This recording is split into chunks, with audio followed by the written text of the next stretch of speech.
मुझे लगता है कल जो मेरे ऊपर हमला हुआ वो इस देश में बढ़ती बेरोजगारी का सबसे उत्तम उदाहरण है।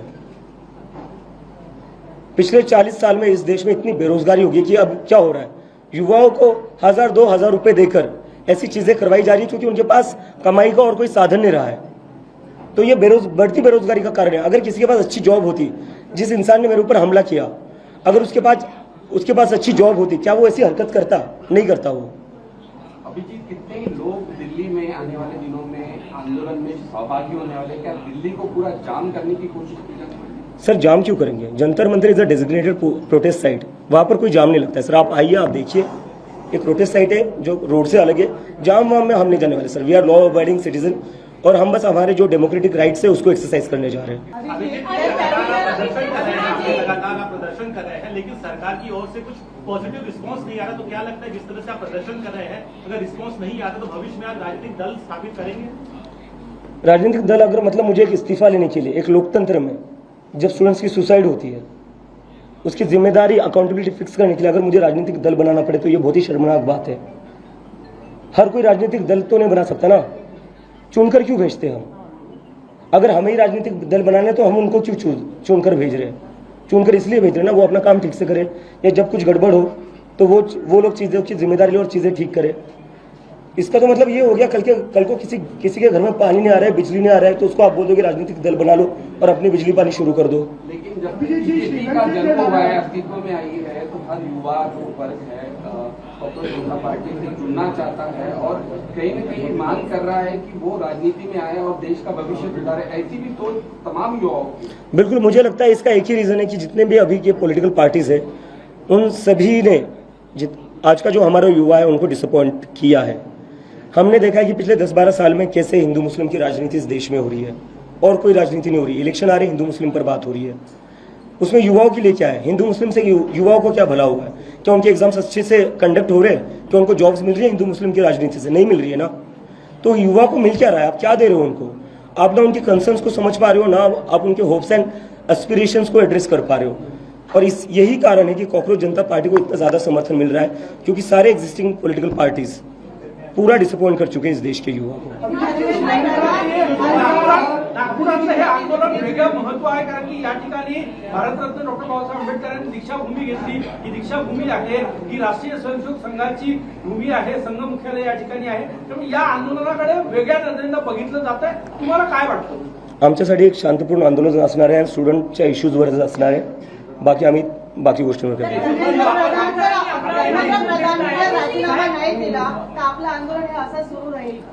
राजीनामा घेतल्याशिवाय आंदोलन बंद पडणार नहीं। बांग्लादेश नेपाल में जो कुछ भी हुआ उसको कैसे देखते हैं आप, और क्या आपकी उम्मीद है कि वो देश में भी हो, भारत में भी? मुझे समझ नहीं आ रहा आप सारे लोग बांग्लादेश, नेपाल, श्रीलंका से इतने ऑब्सेस क्यों हो? मैं जवाब दे रहा हूँ। हमें नेपाल, बांग्लादेश और श्रीलंका को देखने की जरूरत क्यों है सर? भारत देश 1947 में आजाद हुआ था, एक आंदोलन से हुआ था। उस आंदोलन को चलाया था महात्मा गांधी जैसे इंसान ने, जो पूरे विश्व में शांति की मिसाल है। तो हम क्यों देखें नेपाल, बांग्लादेश, श्रीलंका में क्या हो रहा है? 1980 का दौर था, इमरजेंसी थी सर। आज जो लोग हमें बदनाम कर रहे हैं, आज जो लोग हमें नेपाल, बांग्लादेश में जो हुआ उससे कंपेयर करके बदनाम करने की कोशिश कर रहे हैं, वही लोग थे जो इमरजेंसी के खिलाफ आंदोलन कर रहे थे। भारत एक ऐसा देश है जो आंदोलन से आजाद हुआ है।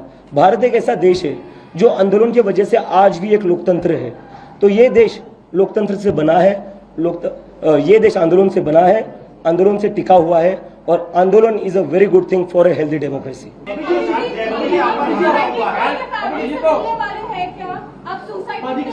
परीक्षा प्रधानमंत्री जी जब भी परीक्षा पूर्व स्टूडेंट्स लोगों से संवाद करते हैं, परीक्षा के बारे में बड़े प्रेम से उनसे बात करते हैं। उन्होंने परीक्षा के ऊपर किताब भी लिखी है। आपको क्या लगता है कि प्रधानमंत्री जी ने एक बार सामने आना चाहिए, स्टूडेंट्स को अश्योरेंस देना चाहिए कि ऐसा वापस से जो पेपर लीक से ऐसा नहीं होना चाहिए? आपको ऐसा लगता है प्रधानमंत्री जी ने आपके आना चाहिए? मुझे लगता है सबसे पहले प्रधानमंत्री जी ने जिन 5-6 बच्चों ने सुसाइड करी है उनके परिवार से माफ़ी मांगनी चाहिए। अभी तक वो हुआ नहीं है। पूरे देश में कुछ भी, पूरी दुनिया में कुछ भी होता है, प्रधानमंत्री जी ट्वीट करते हैं। अपने ही देश के स्टूडेंट्स ने सुसाइड करी है, उनके लिए कंडोलेंस ट्वीट भी नहीं आता है प्रधानमंत्री से। तो पहले तो वो चीज़ करनी चाहिए। और कब तक आप अपने मन की बात करोगे, परीक्षा पर चर्चा करोगे? थोड़ा स्टूडेंट्स की मन की बात भी सुन लो, थोड़ा बेटर हो जाएगा, आपको भी थोड़ी चीज़ें समझ आ जाएगी। क्योंकि ऐसा तो नहीं है कि ना हर इंसान को सब कुछ पता होता है। तो आप स्टूडेंट्स से इंटरेक्ट करोगे तो आपको भी थोड़ा पता चलेगा कि चीज़ें कैसे बेटर हो सकती है, स्टूडेंट्स की क्या क्या प्रॉब्लम्स है जो आप रिजॉल्व कर सकते हो। अभिजीत, केंद्र सरकार अगर देखा जाएगा तो डेवलपमेंट की 2014 से बहुत बात करती है। बीजेपी और अभिजीत दिग्गे किस नजरिए से देखता है कि डेवलपमेंट के मुद्दे पर पॉलिटिकल? कौन सी डेवलपमेंट सर? कितने स्मार्ट सिटी बोले थे? 200। एक स्मार्ट सिटी दिखा दो मुझे, कहाँ पर है? औरंगाबाद, छत्रपति संभाजी नगर, जो आज के दौर में है, वो बोला गया था छत्रपति संभाजी नगर को स्मार्ट सिटी बनाया जाएगा। मैं वहाँ से आता हूँ, कुछ स्मार्ट नहीं हुआ है वहाँ पर। पुणे गया था मैं, जो स्मार्ट सिटी बनने वाला था वो भी स्मार्ट सिटी नहीं बना है।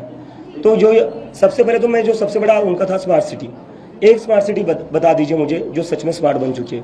दूसरा था स्वच्छ भारत अभियान।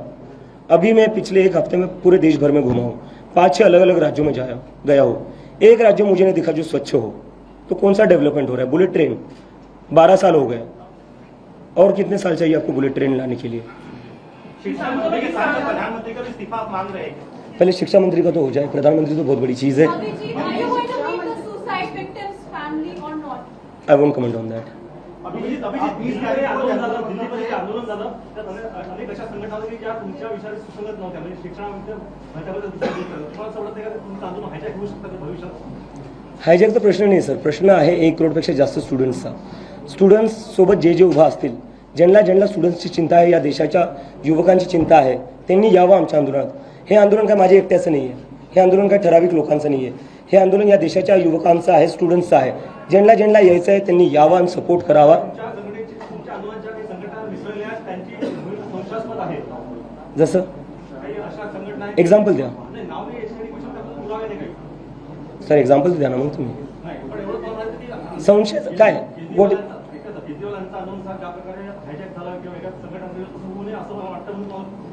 नाही सर, स्टुडंट्स आहे सगळे, आंदोलनात सगळे स्टुडंट्स आहे। आंदोलन जो आहे तो आम आदमी पार्टी स्पॉन्सर्ड आहे। नागपुरात आपल्यासोबत जे लोक आहेत त्या जास्त तर जे आम आदमी पार्टीचे लोक आहेत, तर हा आंदोलन जे आम आदमी पार्टी स्पॉन्सर्ड आहे। मी लखनौला गेलो होतो, तिथे काँग्रेसचे लोक होते, समाजवादी पार्टीचे लोक होते। मी जयपूरला गेलो होतो, काँग्रेसचे लोक होते, मला बीजेपीचे लोक भेटले, ते म्हणले आम्ही ओपनली सपोर्ट नाही करू शकत, पण तुम्हाला जे काय लागेल या आंदोलनासाठी आम्ही तयार आहे।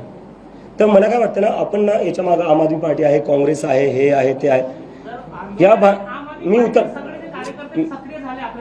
माझे मित्र आहेत ते सर, मी त्यांच्यासोबत आधी काम केलेलं आहे। जे माझे मित्र आहेत ते मला सपोर्ट करतायत आणि करणारच।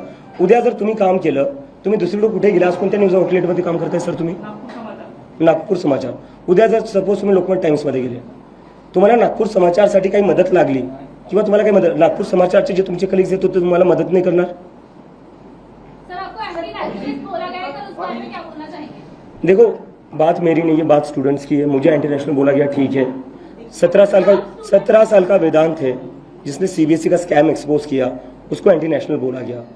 किरण रिजिजू जो हमारे यूनियन मिनिस्टर है, उन्होंने कहा कि कॉकरोच जनता पार्टी को जितने लोग फॉलो करते हैं वो सारे एंटी नेशनल है। 94% of the people on cockroach Janta party's Instagram page are Indians.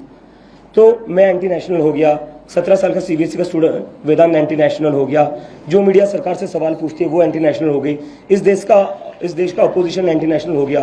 तो इंडियन है कौन? बीजेपी और उनके आईटी सेल वाले, बस ये दोनों इंडियन और हम सब एंटी नेशनल। फंडिंग की बात की जाके कहा जा रहा है कि आपको फंडिंग कर रही है, सीजेपी को फंडिंग आपसे आ रही है, क्या बोलना चाहिए? कहाँ पर, किस चीज के लिए फंडिंग मिल रही है? आपने हमारे स्टेज देखे, 200 रुपए के बैनर लग रहे हैं, हमारे यहाँ चेयर्स तक नहीं लगा पा रहे हम। तो फंडिंग किस चीज के लिए? अगर मैं अमेरिका से फ्लाइट लेकर यहाँ आ सकता हूँ इस देश में, अपने देश में, तो मैं इंडिया में तो फ्लाइट लेकर घूम ही सकता हूँ ना, उतना तो मतलब होगा। हमारे देश में ना, हमारे दिमाग में साइकोलॉजी में ये चीज़ है कि अगर कोई समाज सेवा करना चाहता है या देश के लिए कुछ करना चाहता है, उसको फकीर होना चाहिए। क्यों होना चाहिए? क्यों फकीर होना चाहिए? जो लोग अच्छा कमाते हैं, अच्छे घर से आते हैं, वो खुद के पैसे से कुछ कर नहीं सकते। कब तक हम इस मेंटालिटी में रहेंगे कि देश बदलना है तो आपको सब कुछ त्यागना ही पड़ेगा? अरे I come from a good family, मैं यूएसए में पढ़कर आया हूँ, I am well position enough to buy my own tickets and I will do that. जो हमला हुआ है, आप सुबह आपने कहा कि आरएसएस के लोगों ने आप पर हमला किया, ये कैसे प्रमाणित हुआ कि आरएसएस के लोग थे जिसने आप पे हमला किया? सर उनकी सोशल मीडिया प्रोफाइल खोलकर देखिए आप, उन्होंने लिखा है, वो जो उनका आरएसएस का यूनिफॉर्म होता है और जो लाठी होती है उसके साथ फोटो डाली हुई है। सोशल मीडियावर आरएसएसचा फोटो म्हणून ते प्रमाणित होतं का की ते संघ स्वयंसेवकांनी हल्ला केला म्हणून? काही दुसरं काही प्रमाण पोलीस रिपोर्टमध्ये असं काही आलंय का? ज्यांनी माझ्यावर हल्ला केला त्याचा हल्ला करतानाचा फोटो आहे आणि त्याच्या फेसबुक प्रोफाईलवर तो आरएसएसच्या युनिफॉर्ममध्ये आहे। अजून कोणते एव्हिडन्स पाहिजे आपल्याला?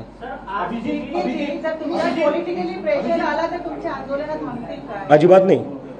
अगर शिक्षा एक नाही 10 हमले करा, थांबणार नाही। अभी जी शिक्षा मंत्री अगर इस्तीफा नहीं देते हैं तो क्या आगे की भूमिका रहेगी आपकी? वो हम आगे बताएंगे। अभी हमारा 20 जून का प्रोटेस्ट है, उसके बाद हम आगे का डिस्कोर्स बताएंगे। 20 को आप जंतर मंतर में आंदोलन की बात कर रहे हैं, 21 को नीट की एग्जाम है, तो कैसे पॉसिबल होगा बच्चों का या उनके माता पिता का वहाँ पे? नहीं, बच्चे अपनी एग्जाम दे दे सर। हम नहीं चाहते कि बच्चों को तकलीफ हो, इसलिए हम जंतर मंतर पर बैठे, इसलिए हम रोड ब्लॉक नहीं कर रहे। सो बच्चे अपनी पेपर दे दे, उसके बाद वो हमारा प्रोटेस्ट ज्वाइन करेंगे। आपके देश भर से आपके जो लोग हैं वो आएंगे आपको समर्थन देने के लिए, और वही 30 को आप जंतर मंतर में आंदोलन सर, 21 को एग्जाम है। नीट के स्टूडेंट्स ही नहीं, बाकी स्टूडेंट्स भी है जो अफेक्ट हुए, उनकी तो एग्जाम नहीं है। इस देश के बेरोजगार युवा है, उनके भी कुछ कंसर्न्स है। इस देश के बाकी स्टूडेंट्स भी है, तो उनकी तो एग्जाम नहीं है, तो वो आ जाएंगे। और नीट के स्टूडेंट्स जब अपनी एग्जाम हो जाएगी वो भी आ जाएंगे, उसमें क्या दिक्कत है? वायुसेना के विमान से जो है वो पेपर अभी भेजे जा रहे हैं लगातार, तो अभी तो फिर से एग्जाम जो होने वाली है उस प्रणाली से आप कितना संतुष्ट हैं? अगर वायुसेना के विमानों से पेपर लीक रुक जाता तो ये 4-5 साल पहले क्यों नहीं किया? किस चीज़ का वेट कर रहे थे आप? 5 बच्चों के सुसाइड, पिछले 2 साल में 40 स्टूडेंट्स ने सुसाइड करी नीट के, तो आप वेट कर रहे थे बच्चों के सुसाइड करने का, वायुसेना के विमान से पेपर भेजने का? ये स्टंटबाजी है, ये PR ऑप्टिक्स है और कुछ नहीं।